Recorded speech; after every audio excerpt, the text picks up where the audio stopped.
Panorama 95 apresenta Check-up no rádio. Check-up no rádio, hoje recebendo o médico geriatra Dr. Belísio Neto. Seja bem-vindo aqui ao nosso Panorama 95. Dr. Belísio, bom dia. Bom dia, Marcos. Bom dia, Geraldo, Joelma, ouvintes, internautas. Satisfação mais uma vez participar dessa terça-feira aqui no seu programa.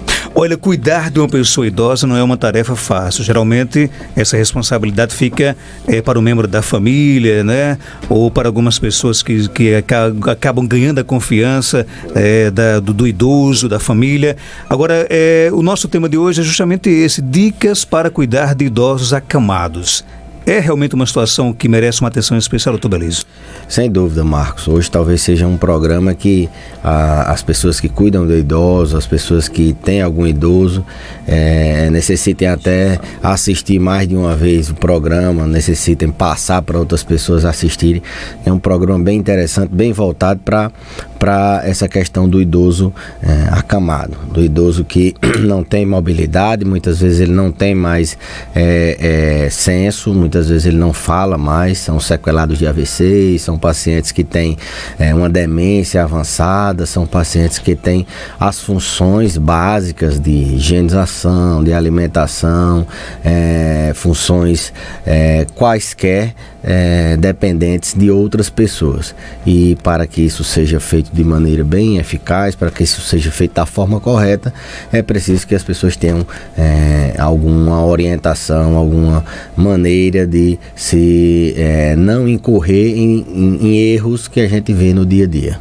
Por estar acamado, ele merece cuidados diferenciados de um idoso que não está, por exemplo, acamado? Sem dúvida, é um paciente especial, né? É um paciente que não consegue fazer o mínimo, não consegue desempenhar a função de uma atividade cotidiana básica, como por exemplo se alimentar, como por exemplo fazer a higiene, como por exemplo cuidar da sua pele.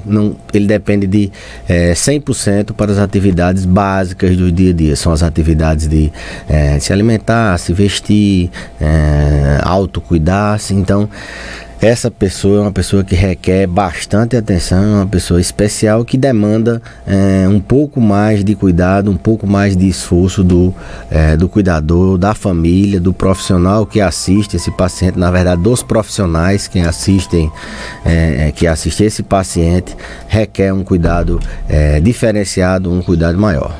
Então vamos agora aos cuidados. Que cuidados são esses com relação aos idosos que estão acamados? Pronto, vamos começar pela alimentação. Idoso acamado, ele é uma coisa que talvez muitos saibam, mas outros não sabem. Alimentar o paciente deitado, jamais. Ele é acamado, mas não se pode alimentar o paciente acamado. Tem que sempre levantar, deixar ele numa posição sentada e tentar alimentá-lo sentado. Por quê, Marcos? Porque a alimentação, ela pode, ao invés de ir para o estômago, você imagine com todas as funções preservadas, com toda a funcionalidade preservada, se alimentar sentado. Então é uma dificuldade. Imagine uma pessoa acamada, uma pessoa doente, uma pessoa que tem dificuldades enormes, que já tem uma fraqueza na musculatura da deglutição. O alimento passa para o estômago com certa dificuldade, então ela deitada fica pior. Então alimentar sentado para evitar o que a gente chama de disfagia, que é aquele engasgo, aquelas secreções que podem passar para o pulmão e fazer nesse paciente uma pneumonia broncoaspirativa. Ainda então alimentar sentado é uma dica valiosa. Ainda em alimentação, evitar aqueles diminutivos de caldinho, de uma aguinha, de pouquinho. O paciente que está acamado, que está no estado de síndrome de imobilidade, ele requer ele tem um metabolismo basal muitas vezes mais alto do que outra pessoa com aquela mesma idade, com aquela mesma faixa etária. Então o paciente tem que se alimentar, ele tem que comer, nem que seja triturado, nem que seja uma alimentação de uma consistência diferenciada, às vezes até líquida, mas ele tem que se alimentar bem, ele tem que ter um aporte calórico de no mínimo 1.500 calorias, ele tem que ter um aporte hiperproteico, tem que calcular 1,2 a 1,5 gramas de proteína por quilo peso dia. nesse caso é fundamental uma dieta orientada por um nutricionista. Mas de maneira geral, de maneira empírica, acabe com essa história de alimentar-se só um pouquinho, só um tantinho, beber uma aguinha, porque ele necessita de...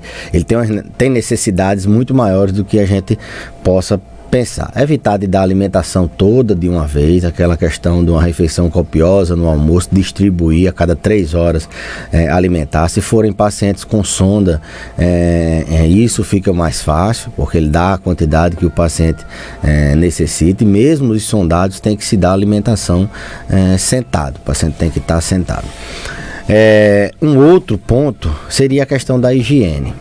O quão difícil é higienizar um paciente com síndrome de mobilidade, um paciente com restrições inúmeras, mas ele precisa de higienização.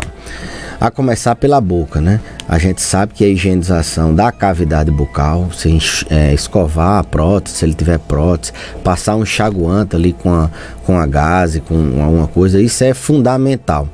Uma das principais fontes de pneumonia no idoso é a cavidade oral. É o fato dele não ter uma higiene adequada, principalmente nos pacientes acamados. É bem comum a pneumonia broncoaspirativa, que ele broncoaspira as secreções que estão na sua orofaringe ou quando vai se alimentar. Mas manter uma higienização da cavidade oral, mesmo nos pacientes que não têm dente, mesmo nos pacientes que se alimentam por sonda, isso é fundamental. Então a higiene da cavidade bucal é a primeira higienização. O banho, né? Muitas pessoas têm a ideia de que o banho no paciente acamado ele tem que ser, como é que eu posso dizer, várias vezes ao dia. O paciente acamado ele requer banho, ele pode até tomar banho várias vezes ao dia, desde que o sabonete, de preferência um sabonete ele neutro, um sabonete que possa não desidratar a pele dele, seja feito apenas uma vez. Então, banho com sabonete apenas uma vez, e tem que, na área das dobras, na axila, na região inguinal, ter um cuidado maior. E só um banho mesmo com sabonete. Pode tomar vários banhos? Pode tomar vários banhos ao dia. Eu já vejo que nossa região é uma região muito quente e às vezes o banho é a alternativa para esfriar o corpo. Um outro cuidado é a hidratação da pele. O cuidador ele tem que ter um hidratante ali ao lado para terminar de tomar banho, ele hidratar a pele daquele idoso todo. Aí, cada vez que ele toma um banho, pode hidratar. E mesmo tomando só um banho por dia, essa pele tem que ser hidratada pelo menos 3 vezes ao dia. O paciente que fica acamado muito tempo, que tem um déficit nutricional, ele tem pouca proteína, então o risco daquela pele dele se desintegrar, o risco daquela pele dele se ferir, se autoferir mesmo sem alguma contusão, é muito maior. E aí a gente entra num outro tema, que seriam as úlceras por pressão, aqueles ferimentos que aparecem nas pessoas que têm maior parte do tempo ou o tempo todo deitado, acamado. As úlceras por pressão é uma complicação muito comum no idoso acamado.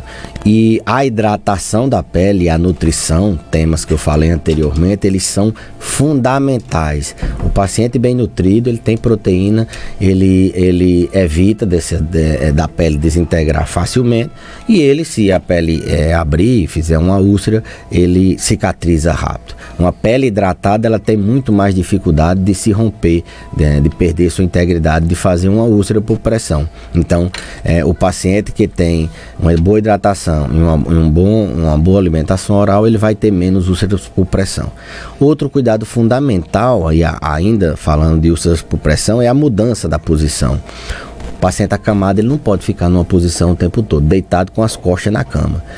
A família tem que criar o hábito. Muitas vezes eu oriento ela a ter um cronograma, desenhar um relógio na parede e saber que naquela hora ele vai estar em cada posição. A cada 3 horas tem que se mudar a posição. Doutor, e como é mudar essa posição? Botar ele com o rosto no colchão? Não. Muda de lado, né? Bota algum suporte nas costas dele, geralmente um coxinho, faz uma espécie de tubo, de um cilindro de almofada e cobre com a napa e coloca nas costas dele para que ele possa descansar essa pressão que está nas costas dele, ficando de lado.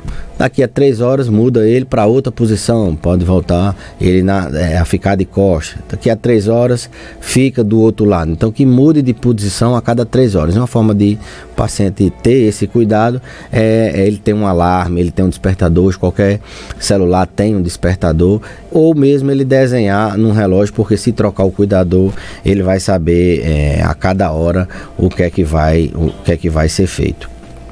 Então, outra orientação para as pessoas que cuidam de pacientes idosos mobilizar o paciente. Lógico que aí a importância da fisioterapia para prevenir contratura, prevenir rigidez, fortalecer e preservar algum músculo, ela é fundamental. O ideal é o fisioterapeuta, mas tem muita gente que não tem condição de ter um fisioterapeuta, seja por questão geográfica, mora na zona rural, seja por questões de logística, seja por inúmeras questões, e aí a financeira também, vaga no SUS, enfim.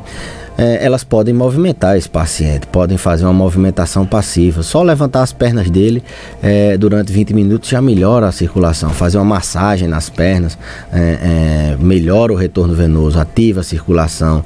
Mobilizar o joelho, mobilizar os braços, só da forma como a articulação se movimenta. Isso já favorece demais. E um outro cuidado, Marcos, é na transferência. O paciente ele não fica só acamado, ele vai tomar banho, muitas vezes não toma banho no leito, tem que ir para uma cadeira. Então o cuidador ele tem que ser treinado para transferir esse paciente. Essa transferência muitas vezes acontece em quedas, o paciente fratura, ou o cuidador pega numa posição que não deve ser pego e fratura uma costela, ou fica aquela mancha roxa, aquela mancha arroxeada por uma pressão, ou mesmo abre uma úlcera na transferência do paciente. Então, transferir o paciente requer uma técnica, requer treinamento. O cuidador tem que ter muito cuidado com a coluna, para que ele não fique pegando um peso de maneira inadequada. Afinal de contas, o idoso precisa desse cuidador bem, com a coluna boa. Então, a transferência é uma coisa que eles têm que se habilitar, tem que treinar a cada dia. Por último, eu queria reforçar a importância do trato gastrointestinal. É importante que os idosos eles tenham um cuidador ou uma equipe de cuidadores junto com a equipe multiprofissional que tenha nem que seja um papel, uma agenda para ele anotar. Tal hora fiz isso, hoje ele defecou, hoje ele não defecou, hoje a urina dele foi assim, hoje. Então um relatório diário daquele cuidador facilita para a gente ter uma ideia que dia ele defecou. O idoso acamado ele tem uma tendência a constipar o intestino, ao intestino dele ficar mais preso. Então, como é que a gente vai saber que ele defecou ou não, né? Na troca de fraldas, tem 3, 4 cuidadores, eles não se comunicam, então isso é importante. Ter cuidado com a constipação, se for o caso, fazer lavagem intestinal a cada 3, 4, 5 dias, manter uma dieta uma dieta laxativa, com alimentos que possam soltar o intestino e dar a quantidade de água ideal para que o intestino possa funcionar. Essa questão da constipação é fundamental, e essa questão do relatório, de anotar o que é que está sendo feito por dia, é muito bom, até para que a equipe de profissionais que cuidem daquele idoso tenha uma ideia do que está sendo feito, da forma como está sendo feito, de como está evoluindo aquele paciente. A nossa ouvinte Maria José pergunta: doutor Belizo, qual é o colchão ideal para o idoso que está acamado? Bom, a gente tem colchões, desde colchão simples, aqueles com casca de ovo, em formato de caixa de ovo. Quem conhece o que é uma caixa de ovo, ele tem alguns buracos intercalados com algumas colunas, assim vamos dizer, de espuma. Mas não é o mais adequado. A gente tem desde esses colchões até colchões que eles mudam a posição do paciente de acordo com a superfície de contato. São colchões de alta tecnologia, eles sozinhos eles vão mudando o paciente ali para que ele não fique muito contato à pele numa posição só. Então, é uma variedade de colchões. De maneira geral, as pessoas quando me fazem essa pergunta, e é muito comum, a gente orienta o colchão de ar, né, ar e não água, vazado. É aquele que tem uns buracos no meio, né? Enche de ar e ele tem uns buracos no meio. Então seria o colchão ideal. Não esqueça que só o colchão não resolve. Tem que mudar de posição, alimentar bem o paciente e ter muito cuidado com a hidratação.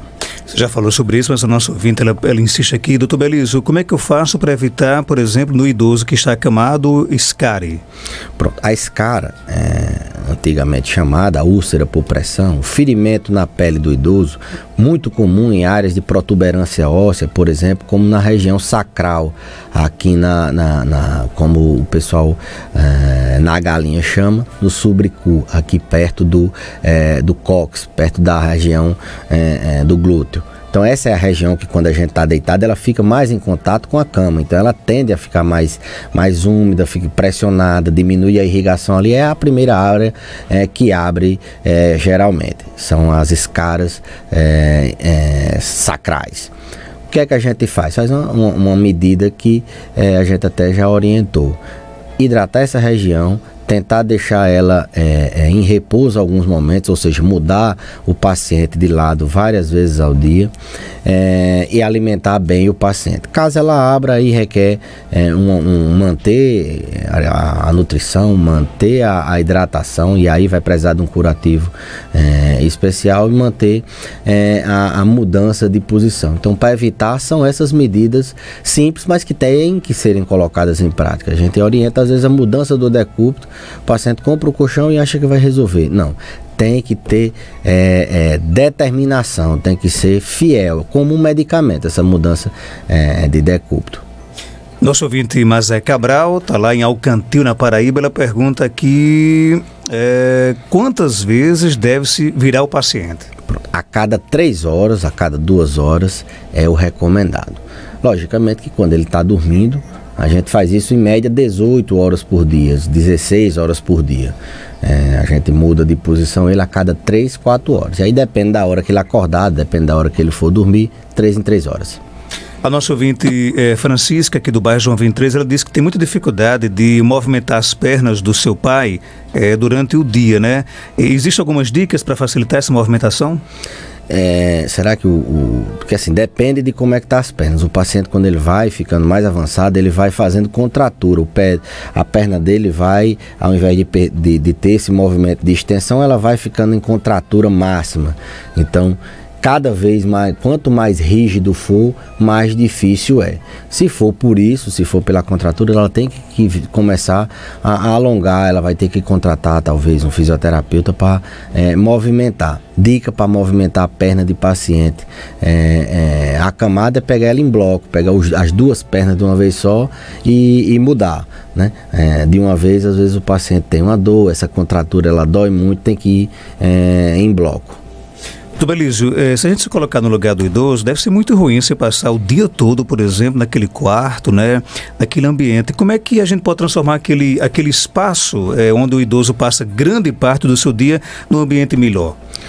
Muito boa pergunta. Às vezes não. A maioria das pessoas, elas quando o idoso fica acamado num canto sozinho, elas entendem inconscientemente, lógico que as famílias, a grande maioria delas quer o bem-estar do seu pai, da sua mãe, elas entendem inconscientemente que agora ele está bem, que ele não precisa de cuidados, e às vezes relaxam nisso que a gente chama de humanização, de tornar aquela pessoa humana tão quanto a gente. Ela tem sentimentos, ela tem frio, ela tem calor, ela tem necessidades de pessoas por perto, de afeto.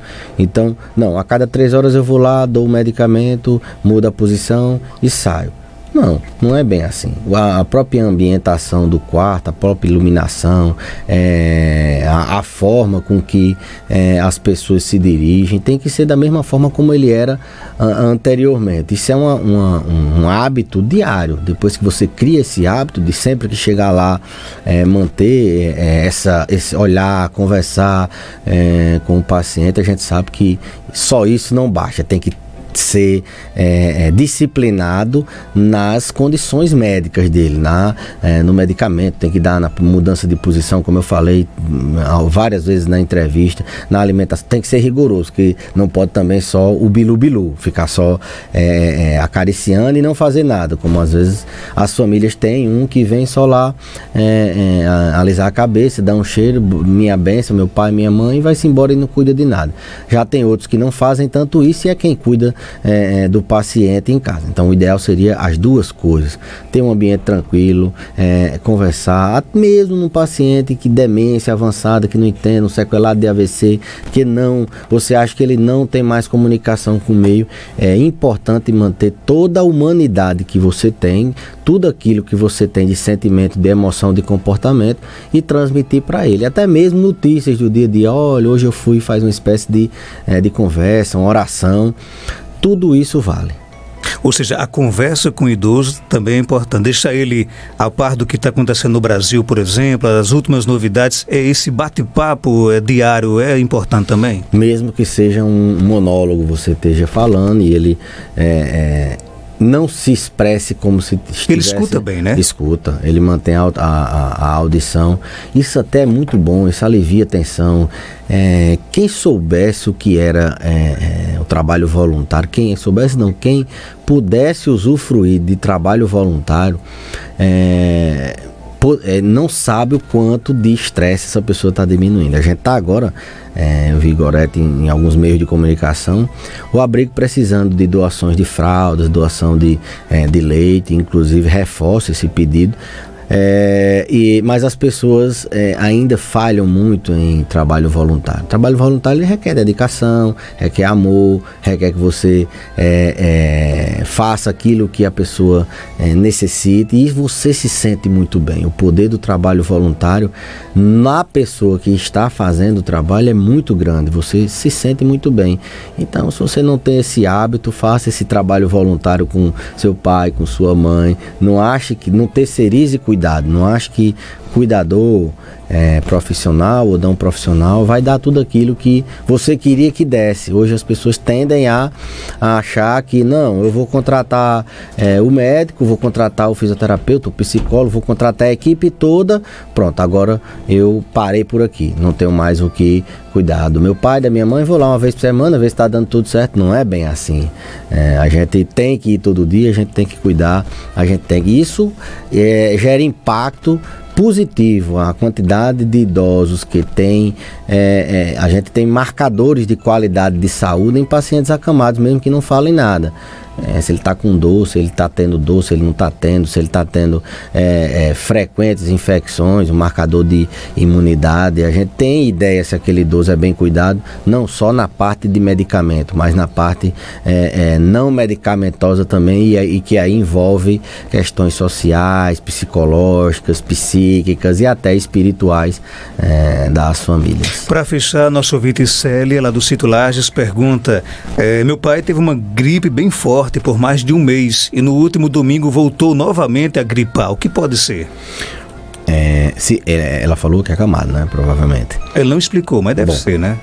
Se for um paciente acamado, a principal hipótese é que ele tenha broncoaspirados. Pacientes idosos acamados e que não tem um fonoaudiólogo disponível para fazer fonoterapia, fazer terapia fonoaudiológica para evitar engasgo, ou não usa espessante alimentar, ou alimenta deitado, eles tendem a fazer disfagia e fazer pneumonia de repetição, porque essa comida está indo uma pequena parte para o pulmão e isso fica fazendo pneumonia de repetição.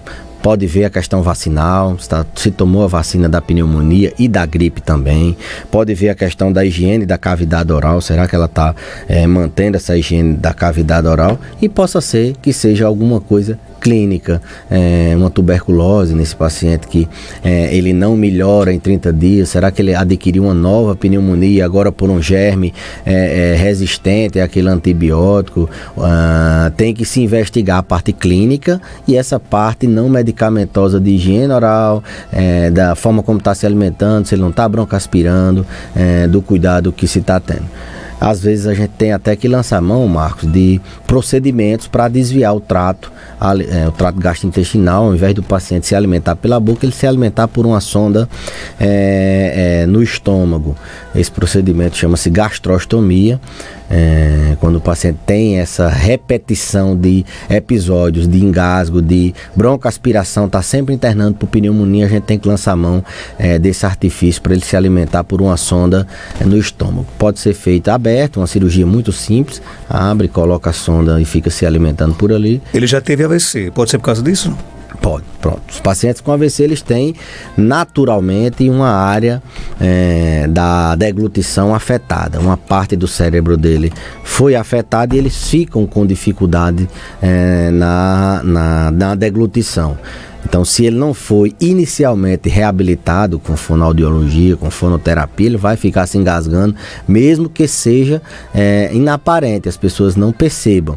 A gente fica, quando deita, tem microaspirações, a cavidade oral da gente tem microaspirações e o reflexo da tosse nesses pacientes é diminuído. Essa aspiração ela pode ir para dentro do pulmão, que era para ir para o estômago, saliva, respingos de saliva, ou mesmo a alimentação, restos alimentares que ficam, mesmo depois que a gente deglute, engole, fica restos alimentares, e esse paciente, por ter uma deficiência neurológica de colocar essas aspirações para o estômago, fechando a via aérea, ele perde essa capacidade e o paciente fica tendo pneumonia, geralmente por microaspirações, por broncoaspiração, em virtude da incapacidade que ele tem de fechar a via aérea quando o alimento ou secreção está passando, porque quando a gente se alimenta, o ar, a passagem do ar é fechada entre a alimentação e a respiração. Quando a gente perde essa capacidade, às vezes por AVC, a gente corre o risco de fazer aspiração. Para fechar, nosso ouvinte conta que tem uma paciente acamada por um aneurisma e ela percebe que ela escuta. Pode ser isso então, né? Pode sim, aquilo que a gente falou.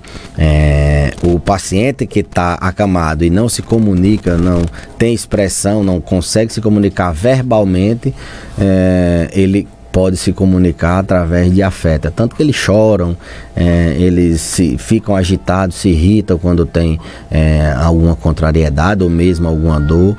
Então é sinal que as emoções nesse paciente estão preservadas e a gente não pode furtá-los desse conforto, desse afeto. Doutor Belísio, obrigado por sua participação. Até terça-feira, se Deus quiser. Eu que agradeço e até a próxima terça, se Deus quiser. Doutor Belísio volta na próxima terça-feira aqui no quadro Check-up no rádio.